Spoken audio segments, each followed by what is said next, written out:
अस्सलाम वालेकुम स्टूडेंट्स। हम एनआईटी के पास पेपर्स कर रहे थे आईबीए ग्रेड्स के, ठीक है, 2014 के। तो इसे कंटिन्यू करते हैं। ये शायद काफ़ी स्टूडेंट्स के लिए ये हमारी लास्ट एमसीक्यूज़ की पास पेपर्स की क्लास होगी आपके टेस्ट से पहले। तो बस इंशाल्लाह अच्छा टेस्ट होगा आपका, ठीक है। कंटिन्यू करते हैं। मेरे पास है नंबर 16 है, pH और 0.1 moles per dm cube NaOH is. Okay, numerical question है, ठीक है। देखिए pH जो है ना वो होता है पास पावर ऑफ हाइड्रोजन, ठीक है। और इसका जो फॉर्मूला मेरे पास होता है ना pH का, मेरे पास इस तरीके का होता है। ये चल नहीं रहा है, ओके। सही अब चल रहा है, ठीक है। देखिए pH जो होता है ना बात ये है, क्या कहते हैं, पावर ऑफ हाइड्रोजन। इसे कैलकुलेट करने का फॉर्मूला मेरे पास होता है minus log of H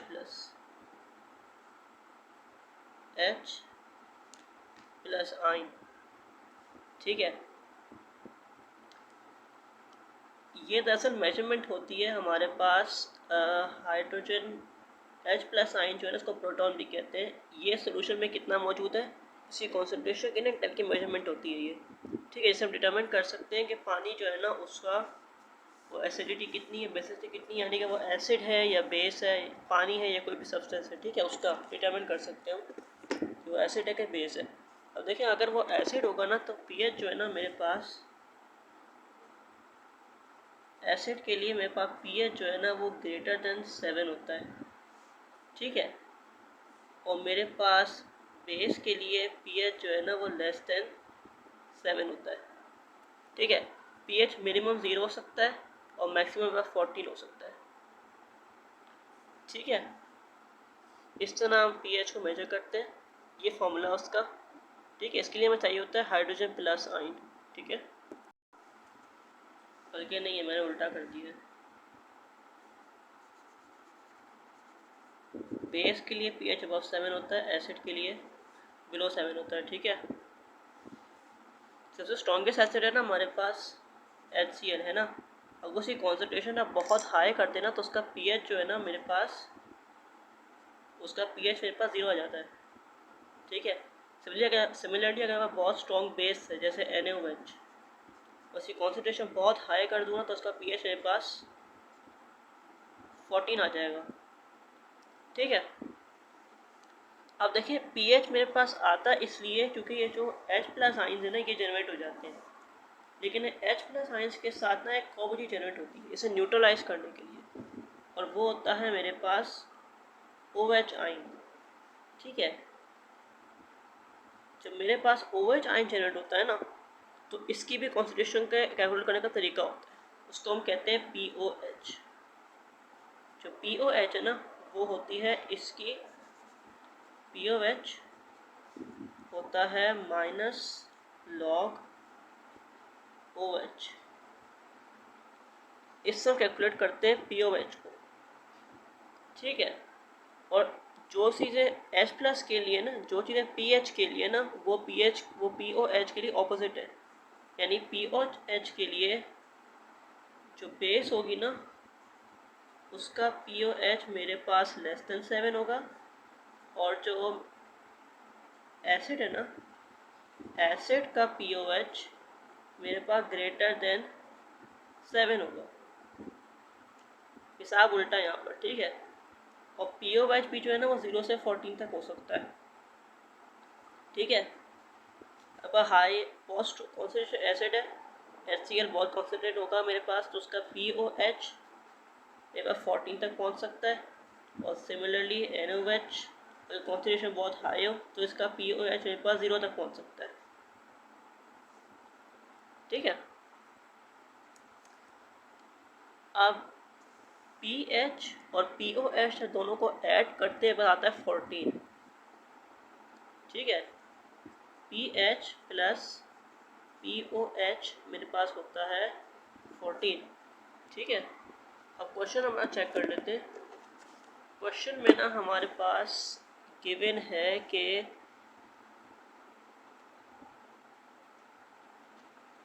pH of 0.01 moles per dm cube NaOH, अब moles per dm cube NaOH given है, यानी कि NaOH जो है ना मेरे पास उसकी कॉन्सेंट्रेशन गिवन है, ठीक है।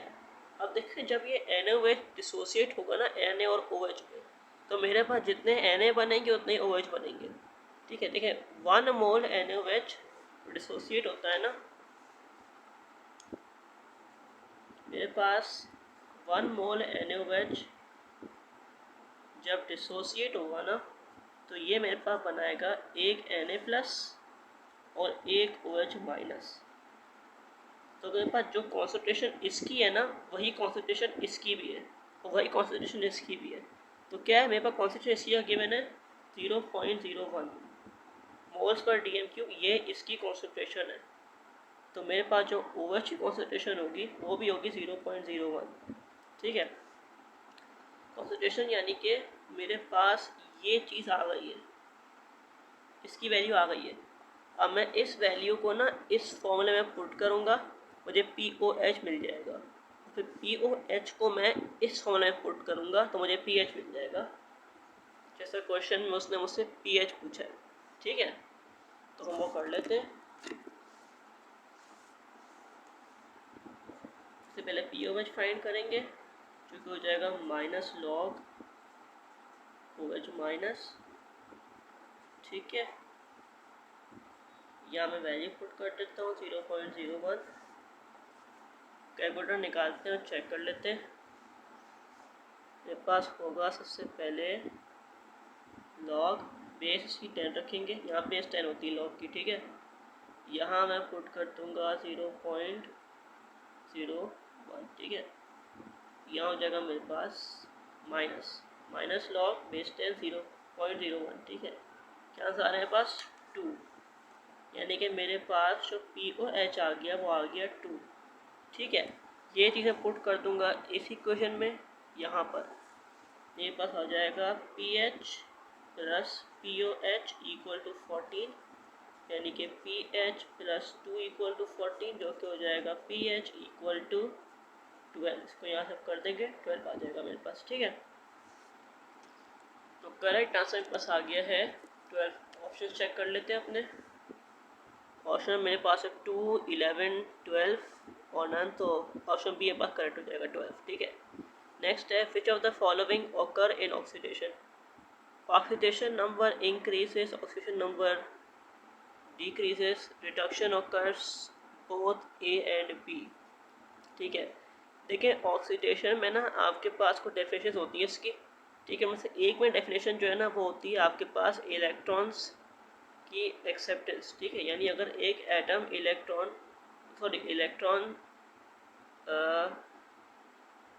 लूज होना, ठीक है, इलेक्ट्रॉन लूज होना यानी कि ऑक्सीडेशन।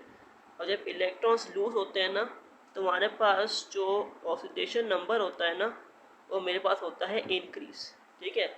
जैसे अगर मेरे पास 2Cl माइनस है ना और ये मेरे पास कन्वर्ट हो जाएगा Cl2 प्लस 2 इलेक्ट्रॉन में, तो यहाँ पे मेरे पास हो रही है ऑक्सीडेशन। अब इसका ऑक्सीडेशन नंबर क्या है, इसका है -1 और इसका है 0, और -1 जो है ना वो 0 छोटा होता है। इसका मतलब ये है कि ऑक्सीडेशन नंबर मेरे पास यहाँ पे इंक्रीज हुआ है, ठीक है। ऑक्सीडेशन नंबर इंक्रीज हुआ है, तो करेक्ट आंसर मेरे पास हो जाएगा यहाँ पर option C, oxidation number increase. Proteins are enzyme wax amides, इसका आंसर है ऑल, क्योंकि एंजाइम भी बेसिकली एंजाइम प्रोटीन्स होते हैं, ठीक है, जो डिफरेंट फंक्शन परफॉर्म करते हैं। एमाइड से प्रोटीन होते हैं, बल्कि देखा जाए तो एमाइड जो है ना हमारे पास वो एक बहुत ही इंपॉर्टेंट कॉम्पोनेंट होता है प्रोटीन फॉर्म करने का, और वैक्स ही प्रोटीन होता है, ठीक है। तो करेक्ट आंसर इसमें हो जाएगा मेरे पास ऑल, ठीक है। बल्कि वैक्स जो है ना मेरे पास वो तो लिपिड में शुगर होता है, तो वैक्स तो प्रोटीन नहीं होगा, लेकिन एंजाइम और एमाइड दोनों प्रोटीन है इसमें, ठीक है, शायद इसमें ऑप्शन की कोई गलती है।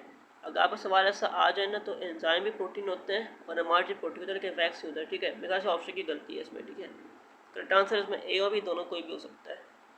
ठीक है, नेक्स्ट है when NaOH react with water then beaker becomes hot.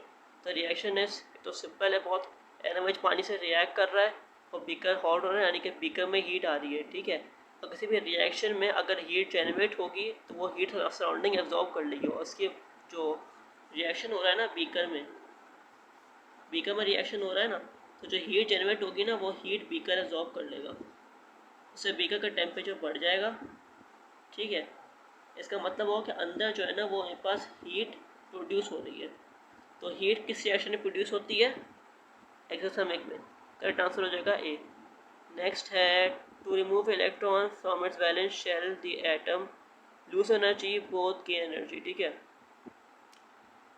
देखिए वैलेंस शेल में से अगर इलेक्ट्रॉन को आपको रिमूव कराना है ना तो नॉर्मली आपको उसको एनर्जी प्रोवाइड करनी पड़ती है। ठीक है, लेकिन एक केसेस में इलेक्ट्रॉन एनर्जी लूज भी करता है। ठीक है, वो हम डिपेंड करता है कि सिचुएशन कैसी है। फॉर एग्जांपल इस प्रोसेस में यहाँ पे क्लोरीन की वैलेंस शेल में एक इलेक्ट्रॉन है और वो इलेक्ट्रॉन लूज कर दिया इसने, लेकिन यहाँ पर जो एनर्जी है ना वो क्लोरीन ने लूज की है। ठीक है, यहाँ पर एनर्जी लूज हुई है। ठीक है, और सिमिलरली एनर्जी गेन भी होती है जब इलेक्ट्रॉन लूज होता है। वो इस तरीके से होती है कि अगर मेरे पास एक एटम है, फॉर एग्जांपल अगर मेरे पास कह लें कि अगर मेरे पास हाइड्रोजन गैस है। ठीक है, अब इस हाइड्रोजन गैस में, बल्कि हाइड्रोजन गैस थोड़ा डिफरेंट हो जाएगा। ठीक है, क्लोरीन गैस है, मेरे पास क्लोरीन गैस है। ठीक है, अब क्लोरीन गैस मेरे पास जो इसमें जो क्या कहते हैं इलेक्ट्रॉन होता है ना वो शेयर हो रहा होता है। ठीक है, कोवलेंट बॉन्डिंग की वजह से। तो अगर मैं इस क्लोरीन गैस में एक फोटोन मारूंगा ना तो क्या होगा कि मेरे पास इलेक्ट्रॉन जो है ना वो इस एनर्जी को एब्जॉर्ब करके लूज हो जाएगा, यानी ये इलेक्ट्रॉन एनर्जी को एब्जॉर्ब कर आयनस हो जाएगा और वो एटम को छोड़कर चला जाएगा। तो जब मेरे पास इलेक्ट्रॉन क्या कहते हैं लूज हो रहा है ना तो यहाँ पे मेरे पास गेन हो रहा है एनर्जी का। यहाँ पे इलेक्ट्रॉन लूज हो रहा है तो मेरे पास एनर्जी लॉस हो रही है। यहाँ पे जब इलेक्ट्रॉन लूज हो तो एनर्जी गेन हो रही है। इसका मतलब ये हुआ कि एनर्जी लॉस और गेन दोनों के जरिए इलेक्ट्रॉन लूज होता है। ठीक है, तो remove electron from valence shell both होगा, लूज एनर्जी भी हो सकता है, गेन भी हो सकता है। ठीक है, number of primary carbon in isopentane are, ये बना के चेक कर लेते हैं। आइसोपेंटेन का मतलब ये कॉमन नेमिंग है, इसका मतलब है 5 कार्बन की चेन, लेकिन उसमें एक कार्बन जो है ब्रांच के तौर पर होगा। ठीक है, तो मेरे पास टोटल जो नंबर ऑफ कार्बन है वो मैं 5 ही रहेंगे पेंटेन की वजह से, लेकिन एक कार्बन ब्रांच में होगा। नंबर ऑफ कार्बन कितने होगा इसमें? 1 2 3 4 5। करेक्ट आंसर मेरे पास हो जाएगा इसमें 5। ठीक है, जब भी आपके पास ये कॉमन नेमिंग की जब बात आती है ना तो कॉमन नेमिंग में आपके पास अगर आइसो लिखा हो, नियो लिखा हो, एन लिखा हो तो जो नंबर ऑफ कार्बन है ना वो सेम ही रहेंगे उसमें, क्योंकि total number of carbon same रहते हैं, बस स्ट्रक्चर डिफरेंट होता है। पेंटेन का मतलब है 5 कार्बन की चेन, आइसो पेंटेन का मतलब है 5 कार्बन लेकिन 4 जो है वो स्ट्रेट चेन है और एक ब्रांच होगी। ठीक है, नियो का मतलब होता है अगर नियो पेंटेन हो मेरे पास अगर नियो पेंटेन में क्या होगा, 5 कार्बन होंगे लेकिन एक कार्बन जो है उस पर 4 लगे हुए होंगे, इस तरह से होगा मेरे पास। तो नंबर ऑफ कार्बन यहाँ भी 5 ही है और स्ट्रक्चर डिफरेंट है। ठीक है, नेक्स्ट है मेरे पास, इसमें करेक्ट आंसर मेरे पास हो जाएगा ऑप्शन 5। ठीक है, नेक्स्ट है मेरे पास active part in a molecule is called heteroatom chemical bond functional group. Simple है, इसका आंसर हो जाएगा फंक्शनल ग्रुप। ठीक है, एक्टिव पार्ट यानी कि वो पार्ट जो रिएक्शन करवाता हो, और फंक्शनल ग्रुप जो है ना वही हमारे पास उसमें क्या कहते हैं मॉलिक्यूल्स में रिएक्शंस करवाने के लिए जिम्मेदार होते हैं। तो करेक्ट आंसर हो जाएगा फंक्शनल ग्रुप। ठीक है, petroleum in a refined form is also called mineral oil, mineral solid, mineral gas, mineral oil और मिनरल गैस।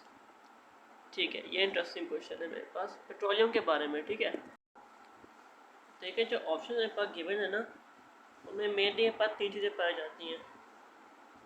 मेरे पास है मिनरल गैस, ठीक है, मिनरल ऑयल, मेरे पास है मिनरल सॉलिड।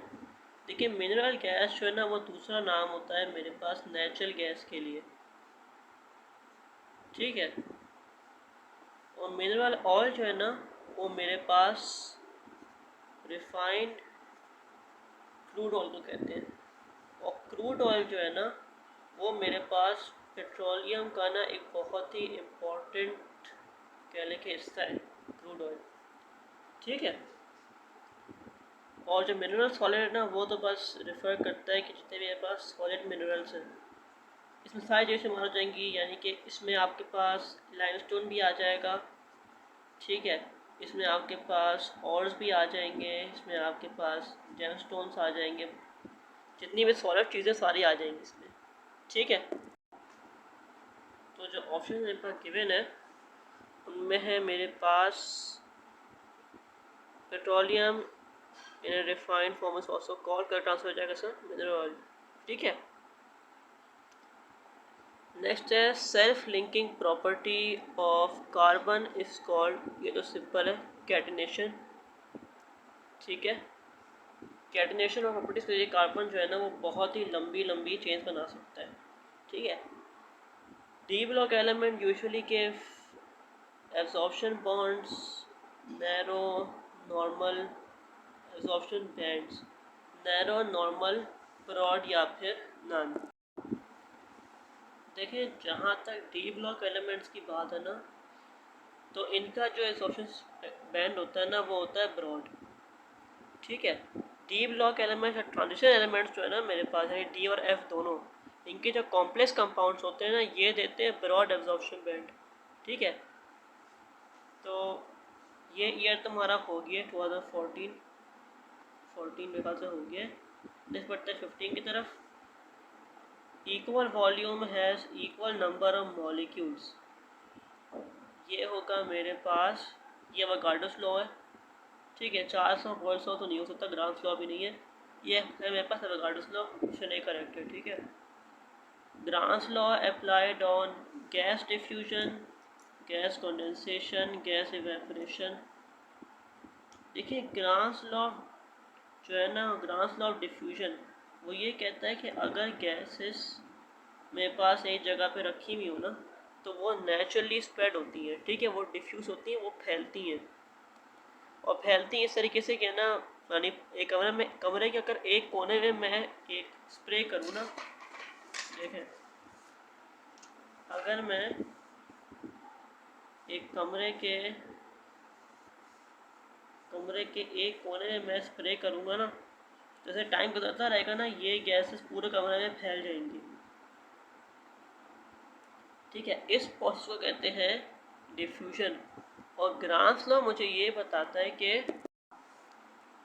देखें जो रेट होता है ना गैस की डिफ्यूजन का वो होता है इनवर्सली प्रोपोर्शनल उसकी गैस की डेंसिटी से, ठीक है। ये मैं खास में पहले एक्सप्लेन कर चुका हूँ इसमें तो उसकी डिटेल में हम नहीं जाएंगे, ठीक है। अभी फिलहाल जो हमारा क्वेश्चन है ना उसमें लिखा हुआ है grams law applied on evaporation, condensation, diffusion. तो ग्राम्स लॉ जो है ना अप्लाई होता है डिफ्यूजन पे, करेक्ट आंसर हो जाएगा इसका ऑप्शन है, ठीक है। क्योंकि देखें इस चीज़ का ना कोई ताल्लुक नहीं कंडेंसेशन से और इवेपोरेशन से, रेट का कोई ताल्लुक नहीं है। यहाँ पे जो रेट है ना वो रेट ऑफ डिफ्यूजन है, गैस की स्प्रेडिंग है, ठीक है। तो मेरे पास हो जाएगा करेक्ट आंसर इसमें ऑप्शन है गैस डिफ्यूजन। नेक्स्ट है मेरे पास vitamin B contains thiamine enzyme riboflavin या फिर नन। देखिए इस तरह के क्वेश्चन जो है ना ये आपके पास काफ़ी ट्रिकी होते हैं। इस तरह के क्वेश्चंस में ना आपको थ्योरी जो है ना वो इतना पढ़ के जानी होती है, ठीक है। देखें अगर आप इस क्वेश्चंस के लिए थ्योरी पढ़ के जाएंगे ना तो आपको समझ में आ जाएगा इसका आंसर क्या होना चाहिए, ठीक है। क्योंकि इस किस्म की चीज़ें हर किसी को याद नहीं हो सकती, तो आपका ना बस ना पेपर से एक आध घंटे पहले या टेस्ट से एक आध घंटे पहले ना बस ना इनको पढ़ लेना होगा तो वो काफ़ी होगा आपके लिए, ठीक है। जहाँ तक विटामिन बी की बात है तो विटामिन बी में थायमीन भी होता है राइबोफ्लेविन भी होता है, दोनों होते हैं। तो ऑप्शन ए और बी दोनों करेक्ट है।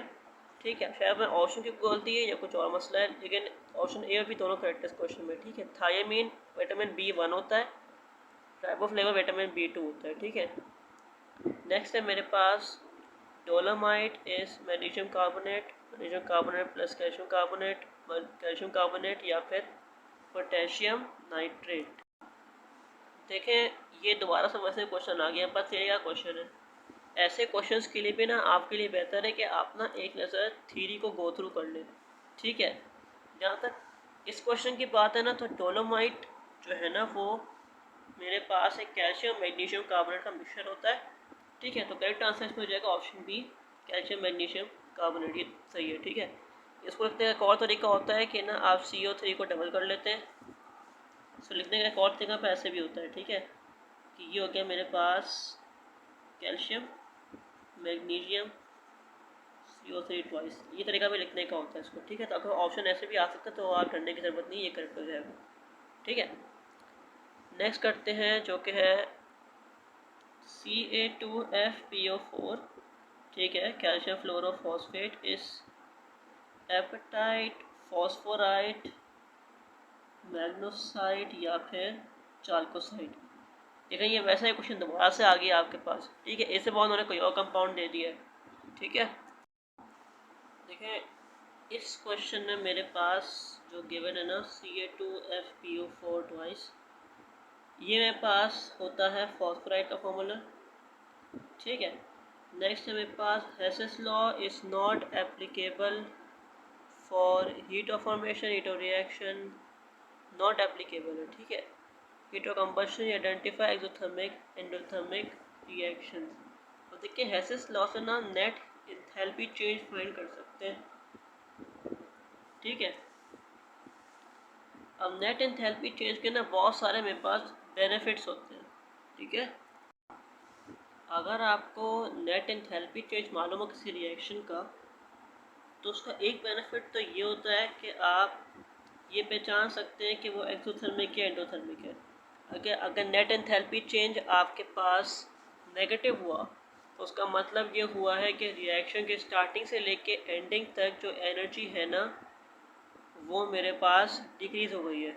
ठीक है, अगर मेरे पास एनर्जी डिक्रीज़ हुई है तो उसका मतलब ये है कि एनर्जी बाहर गई है, क्योंकि कंजर्व रहती है। अगर बाहर गई है एनर्जी तो वो मेरे पास एक्सोथर्मिक रिएक्शन। ठीक है, इसी तरीके से अगर मेरे पास नेट एंथैल्पी चेंज पॉजिटिव आ रहा है, इसका मतलब है कि रिएक्शन के स्टार्टिंग से लेके एंडिंग तक हीट एब्जॉर्ब हुई है। अगर एब्जॉर्ब हुई है तो रिएक्शन क्या हो गया मेरे पास, एंडोथर्मिक। ठीक है,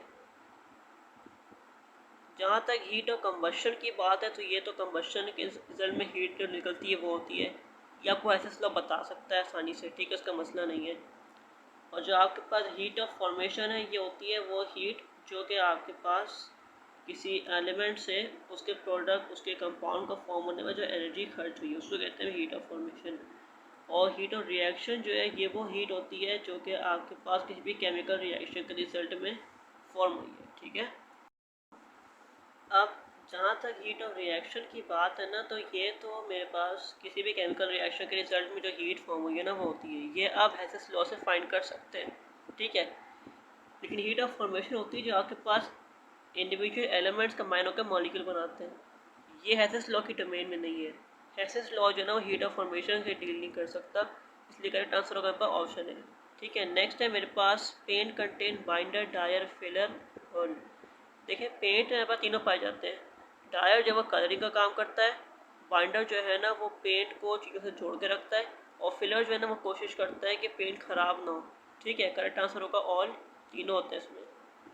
नेक्स्ट है human body contains maximum steroids, cholesterol, protein, fats या फिर ऑल। देखिए ये सबसे अबंडेंट स्टेरॉइड है ना ह्यूमन बॉडी में, वो होता है हमारे पास कोलेस्ट्रॉल। ठीक है, तो करेक्ट आंसर मेरे पास हो जाएगा ए।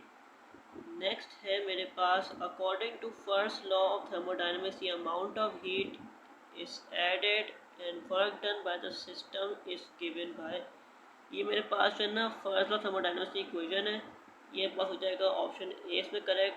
Change energy equal to heat minus work done. ठीक है, ऑप्शन ए करेक्ट है। नेक्स्ट है मेरे पास enzymes are carbohydrates fats proteins all. Enzymes ऐसे होते हैं पर जो करेक्ट प्रोटीन्स होते हैं, ठीक है, ऑप्शन बी करेक्ट है। Main constituent of vinegar is alcohol ether acetic acid या मेथनॉल। देखिए करेक्ट आंसर इसके पास हो जाएगा एसिटिक एसिड, ठीक है। जो मेन कॉन्स्टिट्यूएंट है ना ईथर का, इसका जो कहते हैं विनेगर का, वो होता है एसिटिक एसिड, ठीक है। एसिटिक एसिड का फॉर्मूला आपको याद होगा। एसिटिक एसिड मेरे पास होता था CH3, ठीक है, CH3 COOH। थोड़ा लिख देता हूँ मैं उसका, ठीक है। ये होगा मेरे पास ये हो गया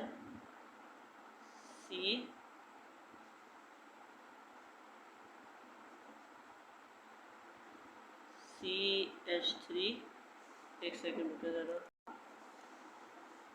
ये हो गया मेरे पास CH3H3COOH। ये होता है मेरे पास एसिटिक एसिड और ये होता है मेरे पास मेन कॉन्स्टिट्यूएंट विनेगर का, ठीक है। मेन कॉन्स्टिट्यूएंट विनेगर का होता है एसिटिक एसिड। करेक्ट आंसर हो गया मेरे पास इसमें ऑप्शन बी, ठीक है। कंटिन्यू करते हैं। नेक्स्ट है मेरे पास in NH4OH the bond between NH4 plus and OH minus is covalent, coordinate covalent, ionic या फिर कोवलेंट एंड आयोनिक। देखिए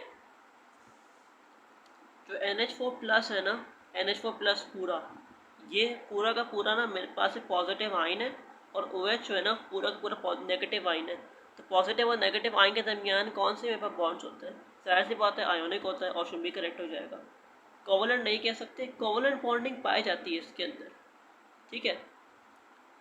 जो मेरे पास अगर मैं इस मॉलिक्यूल को पूरी तरीके से तोड़ दूँ ना, तो मॉलिक्यूल को तोड़ने के बाद मेरे पास ना ऐसी चीज़ बनेगी एक, ये होगा मेरे पास N, ये हो गया मेरे पास N नाइट्रोजन, ठीक है। अगर मैं मॉलिक्यूल को तोड़ दूँ मेरे पास मॉलिक्यूल से क्या बनेगा फिर?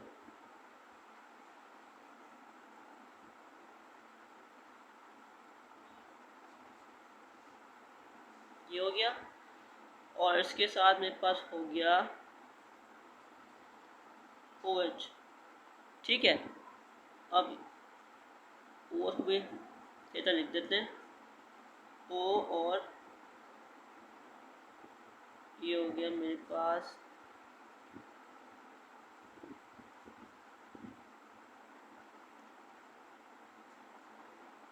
ठीक है। यहाँ पे मेरे पास होगी कोवलेंट बॉन्डिंग, यहाँ पर और यहाँ पर हो गया कोवलेंट बॉन्डिंग। यहाँ पे जो एटम्स हैं, जो शेयर पे इलेक्ट्रॉन्स है वो सेम है मेरे पास इन हाइड्रोजन और नाइट्रोजन के दरमियान। तो ये मेरे पास हो गई फिर कोऑर्डिनेट कोवलेंट बॉन्डिंग, ठीक है। और जो बॉन्डिंग इन दोनों के दरमियान पाई जाएगी ना, है ना। अब देखिए ऑक्सीजन है ना, इसके पास कितने इलेक्ट्रॉन है? 1 2 3 4 5 6 पहले से थे, एक हाइड्रोजन के पास से आ गया, इसके पास हो गए 7 इलेक्ट्रॉन। ऑक्टेट कंप्लीट करने चाहिए इसको 8, तो इस पर लग जाएगा मेरे पास एक चार्ज। जो ये जो इलेक्ट्रॉन है ना, ये वाला, ये इलेक्ट्रॉन चले जाएगा इसके पास, तो इस पर हो जाएगा मेरे पास एक क्या है नेगेटिव चार्ज, ठीक है। ये पूरा पॉजिटिव होता है। तो जब ये दोनों कंबाइन होंगे ना, है ना, तो मेरे पास उससे बन जाएगा एक आइन, ठीक है। इनके कंबाइनों से मेरे पास बन जाएगा एक आइन, वो हो जाएगा मेरे पास NH4OH। ये बन जाएगा मेरे पास, इनके दरमियान जो बॉन्ड होगा ना, ये होगा मेरे पास एक आयोनिक बॉन्ड, ठीक है। इसमें मैं पाया तीनों बॉन्ड जाते हैं। कोवलेंट बॉन्डिंग पाई जाती है इसमें, यहाँ पर है इंचार्ज ऑफ कोवलेंट बॉन्डिंग है। ये पास कोऑर्डिनेट कोवलेंट बॉन्डिंग पाई जाती है और आयोनिक ही पाई जाती है। लेकिन उससे जो क्वेश्चन ने पूछा है ना, वो स्पेसिफिकली पूछा है उसने कि NH4 और OH के दरमियान बॉन्ड कौन सा है, तो ये जाहिर सी बात है ये होगा मेरे पास आयोनिक, ठीक है। HCl is non polar polar covalent, polar या फिर ऑल। देखिए जहाँ तक HCl की बात है ना, हाइड्रोक्लोरिक एसिड की, तो इसमें मेरे पास दो एटम्स पाए जाते हैं, हाइड्रोजन के और क्लोरीन के, और इन दोनों की इलेक्ट्रोनेगेटिविटी का डिफरेंस बहुत हाई है। इलेक्ट्रोनेगेटिविटी डिफरेंस हाई होने की वजह से जो हाइड्रोजन का जो इलेक्ट्रॉन है ना हाइड्रोजन का, वो चले जाता है क्लोरीन के पास। ठीक है, रिजल्ट ये होता है कि इनके दरमियान जो एक शेयरिंग होती है इलेक्ट्रॉन की, वो शेयरिंग में ना जो इलेक्ट्रॉन पेयर शेयर हो रहा होता है ना, वो इलेक्ट्रॉन पेयर ना हाइड्रोजन से हटे क्लोरीन के पास चला जाता है। ठीक है, कुछ इस तरीके से होता है ये हो गया मेरे पास हाइड्रोजन। ठीक है, और ये हो गया क्लोरीन। अब जो मेरे पास इलेक्ट्रॉन का पेयर शेयर हो रहा है ना, वो क्लोरीन के पास जमा हो जाता है। इसकी वजह से ना हाइड्रोजन पे लग जाता है एक पार्शल पॉजिटिव चार्ज, और क्लोरीन हो जाता है पार्शल नेगेटिव। और इन पार्शल चार्जेस की वजह से ये मेरे पास जो एक कोवलेंट बॉन्ड था ना, जो कोवलेंट कंपाउंड था, वो बन जाता है मेरे पास पोलर कोवलेंट। ठीक है, और जो करेक्ट आंसर होगा ना यहाँ पर, वो हो जाएगा मेरे पास option C, polar covalent. Next है 0.333 molar of C2H5OH and 0.333 molar of CH3COOH react to form 0.666 molar ester and water at equilibrium. Find Kc। ठीक है, Kc होता है मेरे पास कांस्टेंट। ठीक है, उसको फाइंड करने का फॉर्मूला जो है ना, वो मेरे पास बहुत ही सिंपल होता है। ठीक है, देखें अगर मेरे पास एक इक्वेशन है ना, केमिकल इक्वेशन इस तरह की, अगर मेरे पास की केमिकल इक्वेशन है,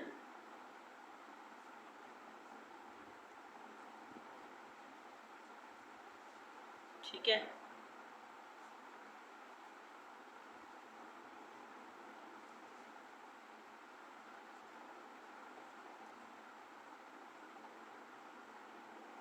अब capital A capital B capital C capital D, ये पास है कंपाउंड्स हैं। ठीक है, कैपिटल ए और कैपिटल बी रिएक्टेंट्स हैं, कैपिटल सी कैपिटल डी जो है हमारे पास प्रोडक्ट्स हैं।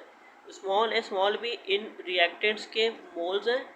ठीक है, और स्मॉल सी स्मॉल डी इन रिएक्टेंट्स के इन प्रोडक्ट्स के मोल्स हैं। तो जो मेरे पास के सी आएगा ना, वो मेरे पास तरीके से आएगा। जो के सी है ना मेरे पास, है ना, वो मेरे पास इक्वल होगा इनकी कॉन्सेंट्रेशन के रेशियो से। ठीक है, तो वो मैं कर लेता हूँ, concentration of product divide by concentration reactant. ठीक है, और वो इस तरीके से हम करते हैं कि सबसे पहले कॉन्सेंट्रेशन ऑफ ये, इसकी पावर में इसका मोल हो जाएगा, मल्टीप्लाइड बाय डी, पावर में इसका मोल हो जाएगा, डिवाइड बाय ए, पावर में इसका मोल, और फिर बी और पावर में इसका मोल, होगा केसी का फॉर्मूला। अब मेरे पास जब क्वेश्चन गिवन है ना, तो मेरे पास इक्वेशन लिखी भी तो नहीं है, लेकिन उन्होंने बताया था कि रिएक्शन कैसा होगा, वो आप यहाँ देख सकते हैं। ठीक है, हमें बताइए कि C2H5OH और CH3COOH रिएक्ट करके फॉर्म कर रहे हैं एस्टर और वाटर। ठीक है, इस इक्वेशन हम बना लेते हैं। C2H5OH ये रिएक्ट करेगा मेरे पास CH3COOH से। ठीक है, और फॉर्म करेगा मेरे पास एस्टर और वाटर। अब देखिए एस्टर यहाँ से फॉर्म होता है कि जो ये H है ना, ये यहाँ से कटेगा और ये OH यहाँ से कटेगा, ये चीज़ आके फिट हो जाएगी यहाँ पर, और ये H जो है निकल के आ जाएगा OH के पास। मेरे पास बन जाएगा CH3 C double bond O, फिर बॉन्ड, फिर C2H5, ये बनेगा मेरे पास एस्टर। जो एस्टर लिखे ना, वो इसकी बात करते हैं। ये H और OH मिलके बन जाएगा मेरे पास वाटर। नंबर ऑफ मोल्स देखें, इक्वेशन बैलेंस्ड है, नंबर ऑफ मोल्स सबके 1 है, तो हमें जो चाहिए वो कॉन्सेंट्रेशन चाहिए, और कॉन्सेंट्रेशन जो है ना वो हमें क्वेश्चन में दी हुई है। क्या दी हुई है? 0.333 moles of 0.333 molar C2H5OH, 0.333 molar CH3COOH, और react to form 0.666 ester and water equilibrium, find Kc। Concentration दी हुई हमें, बस उनको हमें यहाँ पुट करना है। तो हमें मिल जाएगा हमारा Kc क्या है। ठीक है, प्रोडक्ट में दोनों की कितनी 0.33 है, तो वो मैं लिख देता हूँ, और डिवाइड मेरे पास हो जाएगा 0.66। ठीक है, ये आ गया मेरे पास ये कॉन्सेंट्रेशन। अब यहाँ पे जो है ना 0.666 जो है वो दिया हुआ है मेरे पास एक ही दफ़ा। ठीक है, अब जाहिर सी बात है पानी की कॉन्सेंट्रेशन कोई ना कोई तो होगी ना, तो हम अज्यूम कर लेते हैं कि ये कॉन्सेंट्रेशन जो है ना वो दोनों की है, पानी की भी है इसकी भी है। जब रिजल्ट आएगा ना मेरे पास इस तरह का आएगा। ठीक है, अब मैं कैलकुलेट कर लेता हूँ उसको कि मेरा आंसर क्या आ रहा है। कैलकुलेटर ये रहा, ऑन करते हैं इसको।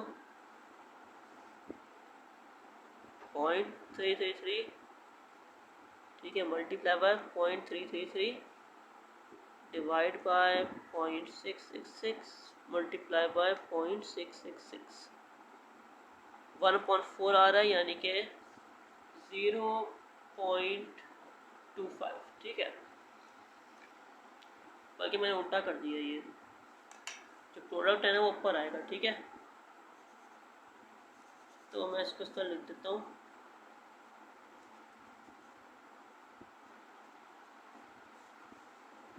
आप कोशिश करें कि सर ये गलती मत करिएगा अपने टेस्ट में, ठीक है, काफ़ी बड़ा नुकसान हो सकता है आपका। ये आ गया मेरे पास। ठीक है, अब मैं ऐसा करता हूँ कि इसको भी ना मैं उल्टा ही कर देता हूँ। ठीक है, यहाँ मैं लगा लूँगा इन्वर्स। ठीक है, अब ये मेरे पास पूरा जो आंसर है वो रेसिप्रोकल हो जाएगा। आंसर है मेरे पास 4। ठीक है, तो इस क्वेश्चन का करेक्ट आंसर हो गया Kc का 4। ऑप्शन चेक कर लेते हैं।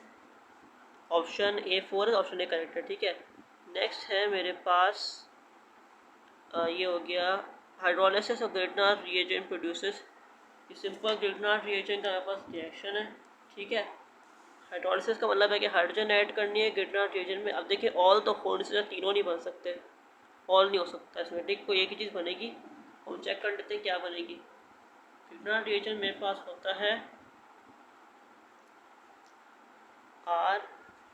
RMgX और प्लस इसमें मैं करूँगा वाटर। ठीक है, ये होगी इसकी हाइड्रोलिसिस। ठीक है, अब यहाँ पे मेरे पास होगा ये कि जो पानी मेरे पास 2 होगा। ठीक है, पानी मुझे 2 चाहिए, इसमें 2 को चाहिए, बाद में एक्सप्लेन करूँगा। इसको ना हम फैला के लिख देते हैं RMg और X, और पानी को भी ना मैं खोल कर लिख देता हूँ। 2 हैं तो H और फिर OH। ठीक है, तो वहाँ से H और फिर OH। ठीक है, अब यहाँ पे जो मैकेनिज्म है ना वो ये है कि ये सारे बॉन्ड्स है ना वो ब्रेक होंगे। ठीक है, मेरे पास ये बॉन्ड ब्रेक होगा, ये बॉन्ड ब्रेक होगा, और ये दोनों बॉन्ड ब्रेक हो जाएंगे। इसके बाद ये होगा कि एक हाइड्रोजन बॉन्ड बनाएगा R के साथ। ठीक है, और दूसरा हाइड्रोजन बॉन्ड बनाएगा X के साथ, और ये दोनों जो O है ना, दोनों OH, ये दोनों बॉन्ड बना लेंगे Mg के साथ। ठीक है, तो रिजल्ट है ना मेरे पास इसका वो कुछ इस तरह का बनेगा। R के साथ लग जाएगा H और Mg के साथ लग जाएगा OH, तो हो चुके 2 OH है, और फिर बन जाएगा HX। ठीक है, ये बन गया ग्रिग्नार्ड रिएजेंट की हाइड्रोलिसिस। अब देखिए बना कैसे, बना इसमें RH। अब R जो है ना मेरे पास होती है कार्बन की चेन। ठीक है, लेकिन जो कार्बन की चेन है ना, इस कार्बन की चेन में मेरे पास जो एंडिंग होती है CH2 पे होती है, और इसमें एक बॉन्ड खाली होता है। अब यहाँ पर जो है ना वो इस एक बॉन्ड में मैग्नीशियम लगा हुआ है, लेकिन यहाँ पर इस एक बॉन्ड में पर लगा हुआ है एक हाइड्रोजन। जब बॉन्ड में पर हाइड्रोजन लगा हुआ है ना, तो इसका रिजल्ट क्या हो जाएगा, मेरे पास लग जाएगा यहाँ पर हाइड्रोजन। तो इस पूरे कंपाउंड में कोई सिंगल बॉन्ड, कोई डबल बॉन्ड नहीं है, सारे सिंगल बॉन्ड्स और स्ट्रेट चेन है सिंगल बॉन्ड्स की। तो इसको हम कहते हैं एक एल्केन। तो करेक्ट आंसर मेरे पास इस क्वेश्चन का हो जाएगा एल्केन। ठीक है, ऑप्शन बी करेक्ट है। ठीक है, बढ़ते हैं नेक्स्ट की तरफ। Acetic acid reacts with ethanol gives. Okay, ये भी सिंपल रिएक्शन का है, तो ये भी कर लेते हैं। एसेटिक एसिड लिखा हुआ है CH3COOH रिएक्ट्स विद क्या है, एथेनॉल। ठीक है, दोबारा चेक कर लेते हैं। लिखा हुआ मेरे पास एथेनॉल है। ठीक है, एथेनॉल हो गया मेरे पास CH3CH2OH। अब ऐसे क्वेश्चन के लिए मैं रेकमेंड करता हूँ कि पहले ऑप्शंस चेक कर लें। ठीक है, methyl estate, ethyl format, ethyl estate या फिर एथेनॉल। ठीक है, अब जो ऑप्शंस गिवन है उसमें इथाइल एस्टेट बन सकता है मेरे पास। अगर मैं यहाँ से ये हटा लूँ ना और यहाँ से इस H को हटा लूँ तो ये बन जाएगा ethyl estate. Ethyl estate possible है, ऑप्शन ए पॉसिबल करेक्ट हो सकता है। नेक्स्ट है पास मीथाइल एस्टेट। मीथाइल एस्टेट मेरे पास नहीं बन सकता क्योंकि जब रिएक्शन कंप्लीट होगा तो एंड में मेरे पास जो है ना वो यहाँ मेरे पास एंड में अगर मीथाइल फॉर एग्जाम्पल अगर मीथाइल एस्टेट बनेगा ना तो मुझे दोनों चीज़ें हटानी पड़ेंगी और ये हटाना पड़ेगा। तो क्या ये हटाना पड़ेगा मुझे। ठीक है, मुझे ये हटाना पड़ेगा, फिर बनेगा मीथाइल एस्टेट। ऐसा हो नहीं सकता कि ये CH2 जो है ना पानी से निकल जाए। ठीक है, इसी वजह से मीथाइल एस्टेट तो नहीं बन सकता। ऑप्शन बी इनकरेक्ट हो सकता, ऑप्शन बी इनकरेक्ट है। इथेनॉल मेरे पास नहीं बनेगा क्योंकि ऑक्सीजन मेरे पास जो है ना वो ये ऑक्सीजन निकलेगा नहीं यहाँ से। ठीक है, ये ऑक्सीजन नहीं निकलेगा इसलिए इथेनॉल नहीं बन सकता। और इथाइल फॉर्मेट भी नहीं बन सकता क्योंकि सेम रीज़न है, ऑक्सीजन नहीं निकलेगा यहाँ से। ठीक है, जो करेक्ट आंसर है ना वो मेरे पास हो जाएगा इथाइल एस्टेट। ये दोनों बॉन्ड बना लेंगे और ये दोनों बॉन्ड बना लेंगे। ठीक है, ये हो गया मेरे पास इथाइल एस्टेट और बन गया मेरे पास वाटर। करेक्ट आंसर हो गया option A. Formula of pH हम अभी रिसेंटली पढ़कर आए हैं। ये हो जाएगा मेरे पास minus log of minus log 10 H+ sign. ठीक है, लॉग 2 नहीं है, लॉग जनरल नहीं है, लॉग 10 है H+ साइन। ठीक है, at constant temperature the volume of given mass of gas in proportional to pressure. ये आप बचपन से पढ़ रहे हैं। टेम्परेचर कांस्टेंट है, वॉल्यूम है इनवर्सली प्रोपोर्शनल प्रेशर के। Walls law option A correct है। According to Hund's rule of. ठीक है, सर मसला नहीं है इस क्वेश्चन में। अगर हम सिंपली सबके इलेक्ट्रॉन्स के लिए आंसर मिल जाएगा। इलेक्ट्रॉन कितने इसमें 1s2 2s2 2p1 2py1 और 2pz1 यानी कि 1 2 3 4 5 6 7 इलेक्ट्रॉन्स हैं इसमें। नंबर ऑफ इलेक्ट्रॉन कितने 7 है। ठीक है, 7 इलेक्ट्रॉन किसके पास है, नाइट्रोजन के पास 7 इलेक्ट्रॉन्स हैं तो ऑप्शन बी करेक्ट हो जाएगा इसमें। 1 2 3 4 5 6 और 7 इलेक्ट्रॉन्स है, नाइट्रोजन के पास 7 है, ऑप्शन बी करेक्ट है। ठीक है, ये हंट्स रूल वगैरह की फिक्र ना करें, वो तब होगा अगर हंट्स रूल का पूछते तब है जब वो या तो डेफिनेशन पूछ रहे होते हैं हंट्स रूल की या तो पूछ रहे होते हैं कि इनकरेक्ट कौन सा चीज़ है कि कॉन्फ़िगरेशन में कौन सा रूल ब्रेक किया जा रहा है, तब हंट्स रूल पूछ रहे हैं।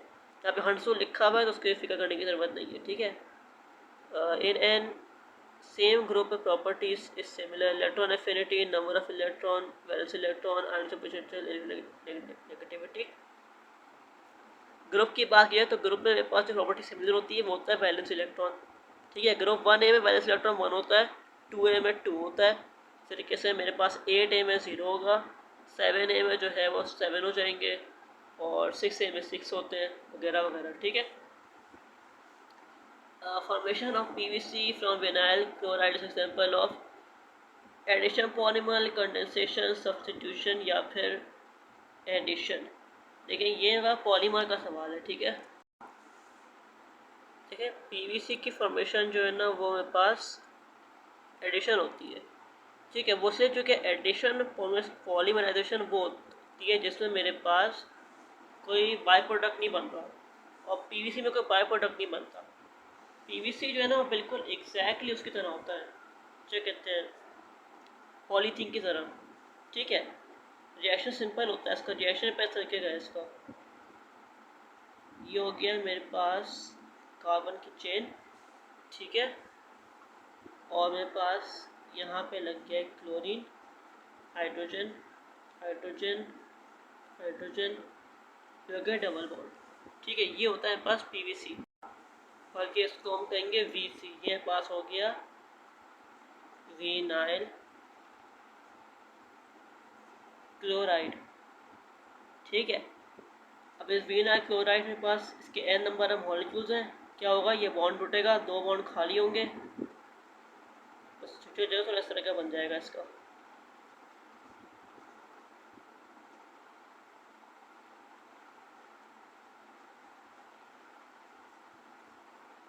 ठीक है, ये होता है मेरे पास पॉलीविनाइल क्लोराइड, पीवीसी। इसमें कोई बाय प्रोडक्ट नहीं बन रहा, तभी ना इसकी जो पॉलीमराइजेशन होगी ना उसको हम कहेंगे एडिशन पॉलीमराइजेशन। कंडेंसेशन में बाय प्रोडक्ट बनता है, ठीक है, जैसे बेकलाइट की फॉर्मेशन में बाय प्रोडक्ट बनता है, इसमें बाय प्रोडक्ट नहीं होता, इसको हम कहेंगे एडिशन। नेक्स्ट है, according to first of thermodynamics the amount of heat is added and work done by the system is given by, तो हम कर चुके हैं पहले से, delta equal to Q minus W, which makes permanent water hard. SO4 of sodium and potassium, HCO3 और sodium and potassium, HFO calcium magnesium, HFO calcium magnesium। देखिए जो परमानेंट हार्डनेस होती है ना, वो ना कुछ स्पेसिफिक रीजनिंग से आती है, यानी खास मॉलिक्यूल होते हैं जो परमानेंट हार्डनेस के लिए रिस्पॉन्सिबल होते हैं,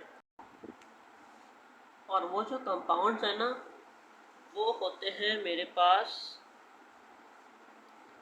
मेनली सल्फेट्स, इसके साथ साथ नाइट्रेट्स और क्लोराइड्स। अब इन तीनों में ख़ास बात यह है कि ये होते हैं मेरे पास वाटर सॉल्युबल। तो वाटर सॉल्युबल होने के नाते अगर मैं सिंपली वाटर को कह लें थोड़ा सा शेक करूँगा या हल्का सा हीट करूँगा तो ये चीज़ रिमूव नहीं होती, और रिमूव ना होने की वजह से ना इस हार्डनेस को हम कहते हैं परमानेंट। ठीक है, तो अगर आपके पानी में इस तरह की चीज़ है ना तो इसकी सॉल्युबिलिटी की वजह से ना ये बिल्कुल पानी में मिल जाता है, इसको रिमूव करना मुश्किल होता है। ठीक है, और जहाँ तक सल्फेट और नाइट्रोक्लोराइड की बात है ना तो ये आप खुद परमानेंट हार्डनेस फॉर्म नहीं करते, बल्कि अगर यही चीज़ें हमारे पास कैल्शियम और मैग्नीशियम के साथ हो ना तो हमारे पास होती है परमानेंट हार्डनेस। और जो करेक्ट आंसर है पास इस क्वेश्चन में वो है मेरे पास SO4 of Ca and Mg। ठीक है, सल्फेट ऑफ कार्बोनेट और कैल्शियम और मैग्नीशियम। SO4 और Na और K नहीं हो सकता क्योंकि Na और K जो है ना उसके जो सल्फेट्स होते हैं ना वो परमानेंट हार्डनेस में शुमार नहीं होते, कैल्शियम मैग्नीशियम वाले होते हैं, सोडियम पोटेशियम वाले नहीं होते। ठीक है, जहाँ तक बाई कार्बोनेट की बात है तो बाई कार्बोनेट जो है ना वो मेरे पास स्लाइटली इनसॉल्युबल होता है, इसकी इनसॉल्युबिलिटी की वजह से इसको रिमूव करना आसान होता है। ठीक है, अब भला वो सोडियम पोटेशियम को या मैग्नीशियम कैल्शियम को, बाई कार्बोनेट यानी HCO3 को रिमूव करना आसान होता है उसकी इनसॉल्युबिलिटी की वजह से, लेकिन जो SO4 से रिमूव करना मुश्किल होता है, और अगर SO4 कैल्शियम मैग्नीशियम को तो उसको हम कहेंगे परमानेंट हार्डनेस। ठीक है, rate of reaction depends upon, ये हम अभी पढ़ चुके हैं, concentration of reacted and product per unit time, concentration of reacted, concentration of product. देखिए अगर डिपेंड्स अपॉन की बात है ना, rate of reaction depends upon, तो उसमें एक पास जो इस क्वेश्चन में आंसर हो जाएगा ना वो होगा कॉन्सेंट्रेशन ऑफ रिएक्टेंट। ठीक है, क्योंकि जो फॉर्मूला होता है ना रेट ऑफ रिएक्शन का उसमें आपका कॉन्सेंट्रेशन ऑफ रिएक्टेंट इन्वॉल्व होती है। ऐसा करता हूँ आपको ना इसका फॉर्मूला जो है ना वो मैं लिख के दिखा देता हूँ, ठीक है, ताकि आपको बेहतर समझ में आ जाए। तो रेट जो है ना, रेट ऑफ रिएक्शन वो होता है directly proportional to concentration of reactant A और इसकी पावर में होगा मेरे पास order of reaction with respect to A, और फिर बी दूसरा रिएक्टेंट है, order of reaction with respect to B. Similarly अगर और रिएक्टेंट है तो वो भी शुमार हो जाएंगे इसमें, उनका भी रिस्पेक्टिव ऑर्डर हो जाएगा। ये होता है रेट ऑफ रिएक्शन। ठीक है, प्रोपोर्शनैलिटी के साइन को डक के इक्वल टू लगाएंगे तो कांस्टेंट लग जाएगा। जो कांस्टेंट होता है मेरे पास, इसको हम कहते हैं रेट कांस्टेंट। ठीक है, और ये हो जाएगा इससे मेरे पास मल्टीप्लाई। तो इस इक्वेशन में आपको नजर आ रहा है कि यहाँ पे जो रेट ऑफ रिएक्शन है ना, वो एक तो रेट कांस्टेंट पे डिपेंड कर रहा है, इसके अलावा कॉन्सेंट्रेशन ऑफ रिएक्टेंट पे। जहाँ तक ऑर्डर की बात है ना, तो ऑर्डर जो है ना वो एक्सपेरिमेंटली डिटरमाइन किया जाता है, उसको अभी यहाँ नहीं डिस्कस करेंगे। ठीक है, जो करेक्ट आंसर का पास हो जाएगा वो concentration of reactant and product per unit time. Concentration of reactant product, correct answer हो जाएगा कॉन्सेंट्रेशन ऑफ रिएक्टेंट। ठीक है, जहाँ तक रेट की बात है ना, तो यहाँ पे concentration of reactant product per unit time भी डिपेंड करता है। इसलिए करता है क्योंकि रेट है, तो रेट जो है ना ऑब्वियसली पर यूनिट टाइम होता है, और जो कांस्टेंट के हम लगा रहे हैं ना, ये उस टाइम को डिनोट करता है।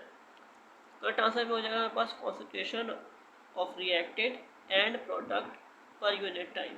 लेकिन प्रोडक्ट यहाँ पे शुमार नहीं होगा, लेकिन उसने ऐसी ऑर्डर लिखा हुआ है, इसलिए पहले ऑप्शन को ना मैं कह रहा हूँ कि इसमें कोई ना कोई मिस्टेक है। ठीक है, तो जहाँ तक मेरा अंदाज़ा है ना, हम कॉन्सेंट्रेशन रिएक्टेंट तक ही रहते हैं, इसको प्रोडक्ट पढ़ने जाते हैं, क्योंकि प्रोडक्ट का रेट और रिएक्शन का ताल्लुक नहीं है।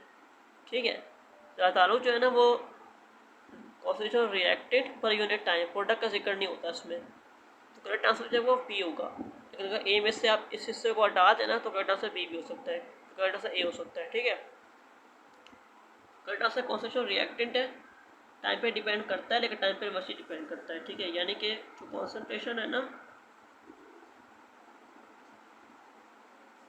डिवाइडेड बाय टाइम, ये भी रेट कांस्टेंट की एक और टाइप है।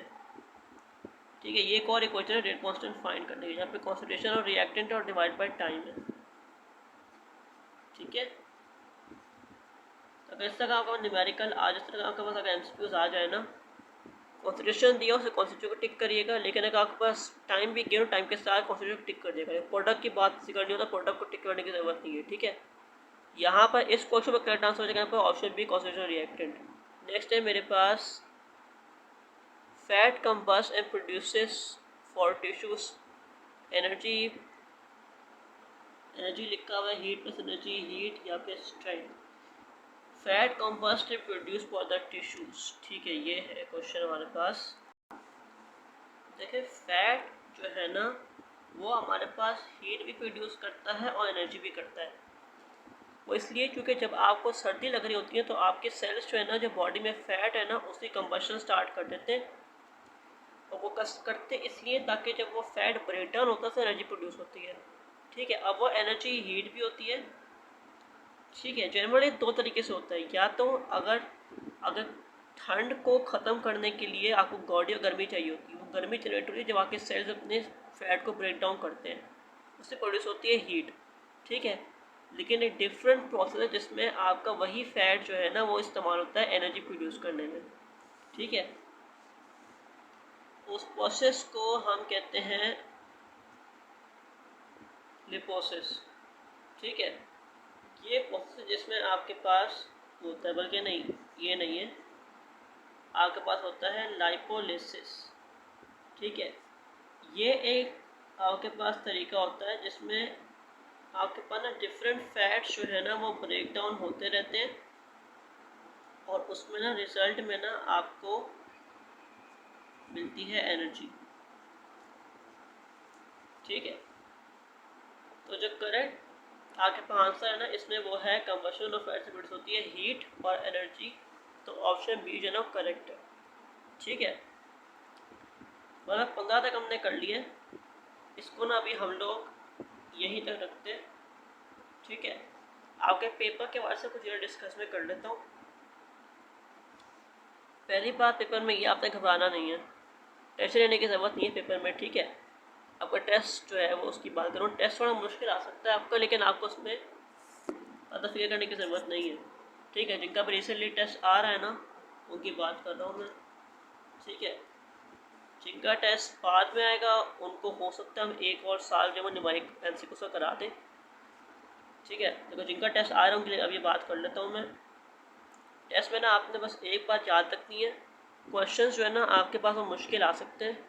ठीक है, अब क्वेश्चन जब भी आप ऐसा क्वेश्चन देखेंगे तो या तो आपको समझ नहीं आ रहा या तो उसमें कोई कैलकुलेशन की बात है।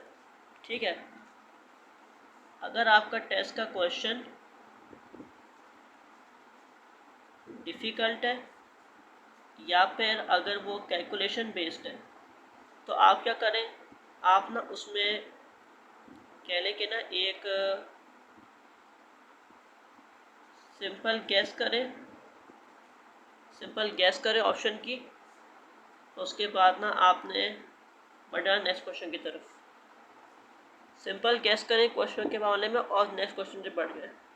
ठीक है, अगर आपको लगता है कि ये क्वेश्चन आपके पास इजी है, ठीक है, तो फिर आप इसको सॉल्व कर लें, लेकिन अगर डिफ़िकल्ट लग रहा है तो सॉल्व ना करें इसको। ठीक है, डिफ़िकल्ट क्वेश्चन को सॉल्व करने का टाइम खर्च होगा आपका, और हो सकता है कि डिफ़िकल्ट सॉल्व करने के बावजूद आपको आंसर गलत निकल जाए। तो ये क्वेश्चन मुश्किल तब भी होता है जब आपको फॉर्मूला याद नहीं होता या आपको समझ नहीं आ रहा होता। अगर आपका फॉर्मूला याद नहीं है या समझ नहीं आ रहा तो फिर उसमें चांसेस आपका आंसर गलत आ सकता है फॉर्मूला गलत होने की वजह से। ठीक है,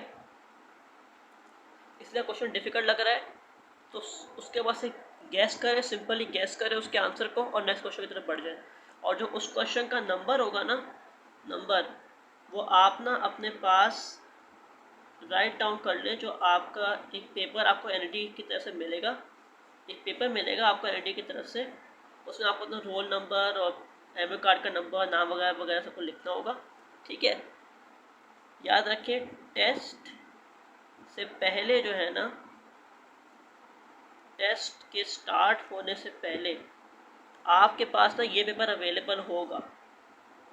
तो उस टाइम पे ना आप ना अपना टाइम सेव करने के लिए इस टेस्ट पे ना आप ना फॉर्मूला लिख लें अपने। ये आपको टिप दे रहा हूँ एक। ठीक है, आप जो फॉर्मूला है ना जो आपने याद किए हुए, जो आपको लग रहा है कि आप शायद टेस्ट के दौरान भूल जाएंगे, क्योंकि कुछ बातें होती हैं जो हम टेस्ट के दौरान भूल जाते हैं, यानी घर से याद कर आए हैं, ठीक है, लेकिन जब टेस्ट हॉल में जाए तो भूल गए, दिमाग से हट गया। अगर वैसे ही कोई चीज़ आपके साथ हो ना, तो फिर जो कुछ भी आपको शक हो रहा है कि आप भूल सकते हैं या फिर आपको लग रहा है कि इम्पॉर्टेंट है और आपके जहन में नहीं रहेगा, तो वो सारे फॉर्मूला है और वो सारे जितने भी आपके पास जो टिप्स है ना और जो कुछ भी इंफॉर्मेशन है, वो सारी जो है ना वो सब कुछ ना आप अपने टेस्ट के पेपर पे यहाँ पे लिख दिया करें। टेस्ट स्टार्ट होने से पहले, स्टार्ट होने के बाद में करेगा टाइम खर्च होगा, स्टार्ट होने से पहले लिखा करें ये सब कुछ। ठीक है, लिख देंगे, आपको टेस्ट के दौरान चीज़ें फ़ायदा देंगी, बहुत काम आएगा। इसमें एक बहुत ही जो क्या कहते हैं, अगर आपको जानना है कौन से फॉर्मूले लिखे, कौन से टिप्स वगैरह लिखे, मेरा मशवरा है कि आपके पास जो मैथ्स के फॉर्मूले हैं ना, बहुत सारे मैथ्स के और फिज़िक्स के, वो आप लिख लें इसमें। ठीक है, जहाँ तक केमिस्ट्री की बात है, केमिस्ट्री में ज़्यादा फार्मूला है नहीं, चंद ही फार्मूले हैं, अगर आप पढ़ के चले जाए आपके लिए काफ़ी होगा। अगर आपको आगे को मुश्किल लग रही है फॉर्मूला तो वो भी आप लिख सकते हैं, इसमें तो मसला नहीं है कोई। ठीक है, और कोशिश करने के जो आपका जो इंग्लिश का पोर्शन है ना उसको जल्दी फारिग करें। ये पोर्शन आपके पास न्यूमेरिकल बेस नहीं होता, इसमें कैलकुलेशन नहीं होती। इस क्वेश्चन को ना, इस पोर्शन को, इस पार्ट को, इस 25 नंबर को आप जितनी जल्दी हासिल कर सकते हैं आपके लिए अच्छा रहेगा। जल्दी फारिग कर लें इसको, कोशिश करें तो इसको आधे घंटे में फारिग कर लें। आपके पास अगर 2 घंटे का टाइम है ना, आपके पास 2 घंटे का टाइम है, ठीक है, तो आपके पास ना 30 मिनट होंगे, 30 मिनट्स आपके पास होंगे आपका पर सब्जेक्ट 30 मिनट्स होंगे आपके पास। तो कोशिश करें कि इंग्लिश वाला जल्दी से जल्दी ख़त्म करने की कोशिश करें। अगर आपको इंग्लिश की प्रैक्टिस अच्छी है, आपको इंग्लिश आती है, तो ये आपका कह लें कि 25-15 मिनट में हो जाएगा। ये क्वेश्चन कोई डिफ़िकल्ट क्वेश्चन नहीं होता इंग्लिश वाला। उसके बाद जब हम मैथ और फिजिक्स की तरफ पढ़ेंगे, केमिस्ट्री की तरफ पढ़ेंगे, केमिस्ट्री में आपके पास जो थ्योरी और न्यूमेरिकल के पार्ट है ना, उसमें थोड़ा आपको इशू हो सकता है।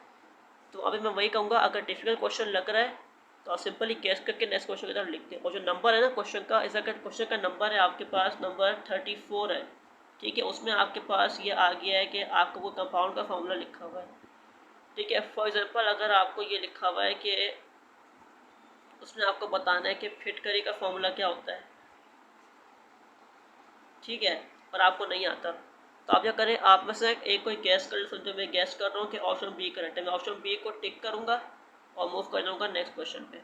कंप्यूटर बेस्ड टेस्ट है, ठीक है, तो आपको बस क्लिक करना होगा, ऑप्शन बी क्लिक करेंगे, मूव ऑन करेंगे क्वेश्चन नंबर 35 की तरफ, ठीक है। सिंपल है, कोई टेंशन लेने की ज़रूरत नहीं, इस तरह काम करेंगे आपका टाइम भी बचेगा। और इन केस अगर आपको टाइम ना मिले इस क्वेश्चन तक पहुँचने का, तो आपको ये अफसोस नहीं होगा कि मैंने ट्राई नहीं किया था। जो ये गैस कर लिया ना आपने, बस भरोसा रखिए आपने गैस सही किया है, ठीक है। अगर आपको लगता है गैस गलत किया आपने, तो फिर आप वापस मूव ऑन कर लें 34 पे, जब आप टेस्ट ख़त्म कर लेंगे।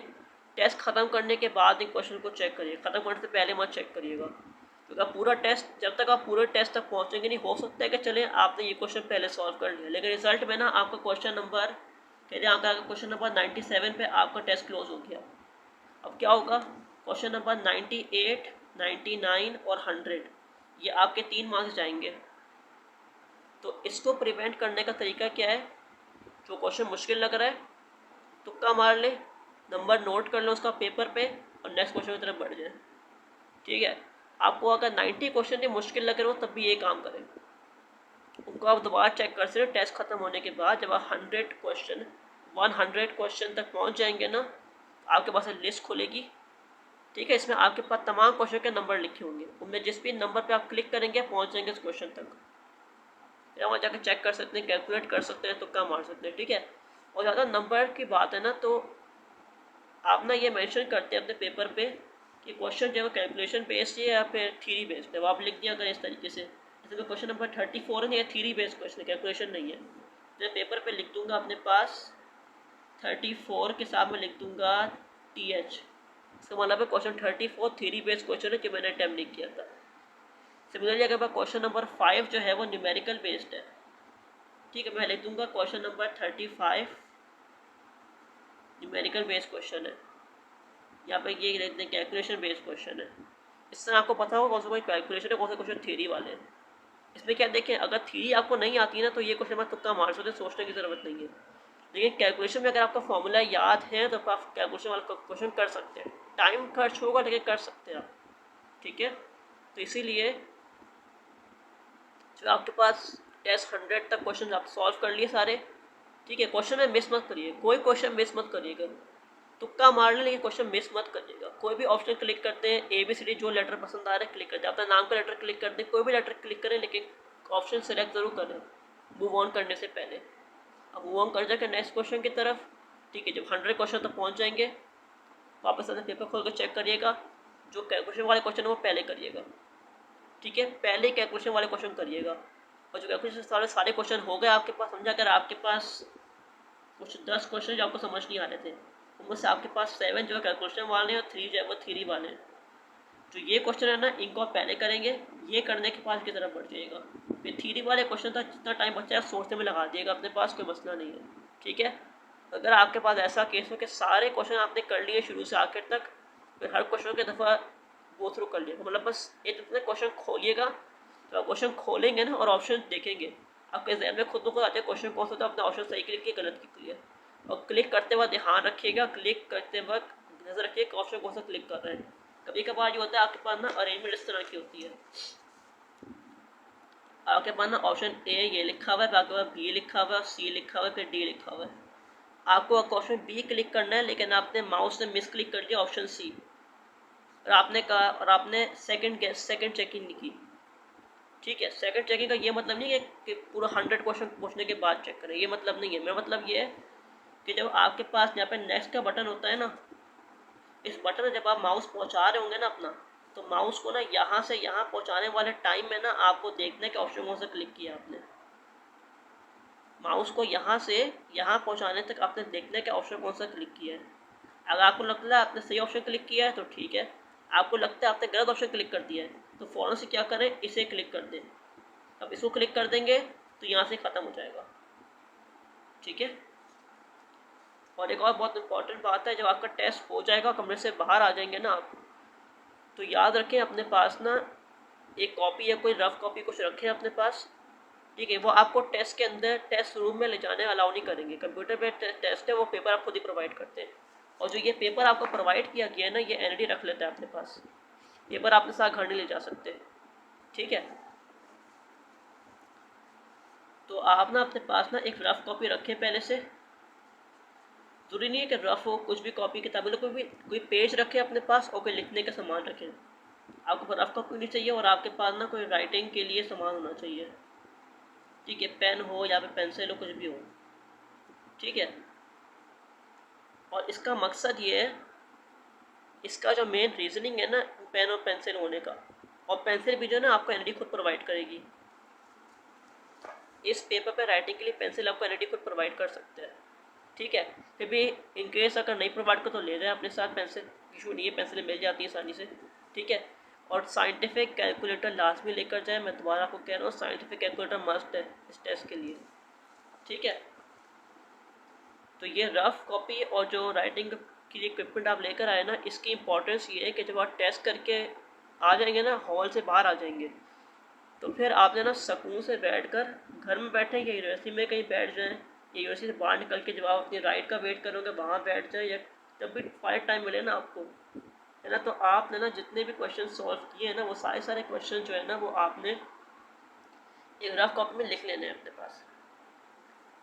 जो भी टेस्ट में क्वेश्चन आए वो लिख लेने हैं। उससे एडवांटेज ये होता है कि जो आपके पास, आप 2024 का बैच है ना, आप है 2024 का बैच, ठीक है। आपके बाद जो 2025 का बैच आएगा ना, उनके पास ना आपके पास पेपर्स होंगे। जो एनईडी के पास पेपर्स है ना, वो इसी तरह से बनाए जाते हैं। जो बच्चे क्वेश्चंस करके आ चुके हैं वो बच्चे ना उन क्वेश्चंस को अपने रफ कॉपीज में लिख लेते हैं, और लिखने के बाद ना वही क्वेश्चंस वगैरह जो है ना, वो कह रहे हैं जो कोचिंग सेंटर्स है ना वहाँ चले जाते हैं, और वो लोग ना इन क्वेश्चंस को अपने पास पेपर में प्रिंट आउट करते हैं। जितने भी आपने पास पेपर कवर किए ना आज तक किसी भी सब्जेक्ट के एनईडी के, वो सारे पास पेपर्स आपके स्टूडेंट्स की मेमोरी से बने हुए हैं। स्टूडेंट ने क्वेश्चन पढ़ा था, सॉल्व किया था, फिर घर आके उसने वही क्वेश्चन ना अपने पास रफ कॉपी में लिखा और उस क्वेश्चन की तस्वीर खींच कर ना भेज दी, ठीक है, इंटरनेट पर। उससे क्या हुआ कि वो तस्वीर जब पहुंचेगी ना आपके कोचिंग सेंटर्स के पास या उनके पास, तो वो ना अपने जब पास पेपर बना रहे होंगे ना, तो वो उन पास पेपर्स में इन क्वेश्चन को शामिल कर लेंगे। तो आपके इस एक काम की वजह से ना जितने भी स्टूडेंट्स आगे आएंगे ना एनईडी में, उन सब का बेनिफिट होगा। और सोचो जो 2005 वाला बैच था ना एनईडी का, जो स्टूडेंट 2005 में आए थे, वहाँ से लेकर ना 2024 तक कितने साल गुजर गए, 20 ईयर्स का टाइम है ये। इसका मतलब ये कि इन 20 सालों में इन बच्चों ने कितना सवाब कमाया है। इनके जो जो एमसीक्यूज इन्होंने पढ़े थे ना, जो इन्होंने अपने लिखे थे रफ कॉपीज में, वो एमसीक्यूज ना आज आपके काम आ रहे हैं, और आज से 20 साल पहले के सारे बैचेस के काम वो एमसीक्यूज आए हैं। तो इस चीज़ को कंटिन्यू रखें, और आप भी जो है ना वो रफ कॉपी में एमसीक्यूज वगैरह नोट डाउन कर लें, ताकि जब आपके पास जो नेक्स्ट बैच आएगा 2025 वाला, उनके पास भी एमसीक्यूज वगैरह रेडी हो, ठीक है। वह इतनी टिप जो है ना वो काफ़ी है आपके लिए। अभी इंशाल्लाह राउंड 1 दे, एक्सपीरियंस करें कैसा होता है, और फिर इंशाल्लाह राउंड 2 भी अटैम्प्ट करिएगा।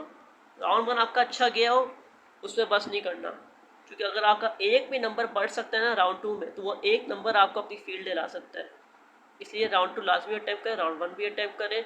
जो 1 अटैम्प्ट नहीं कर रहा, कोई इशू नहीं है, उसको बस एक्सपीरियंस नहीं होगा, और डिफरेंस ही उसका एक्सपीरियंस नहीं होगा। 1 अटैम्प्ट करने आपका एक्सपीरियंस हो जाएगा, ठीक है। तो बस बेस्ट ऑफ लक आपके टेस्ट के लिए। फिर देखते हैं इंशाल्लाह आपका टेस्ट बहुत अच्छा होगा, ठीक है। हमारी दुआएं आपके साथ हैं। अल्लाह हाफ़िज़।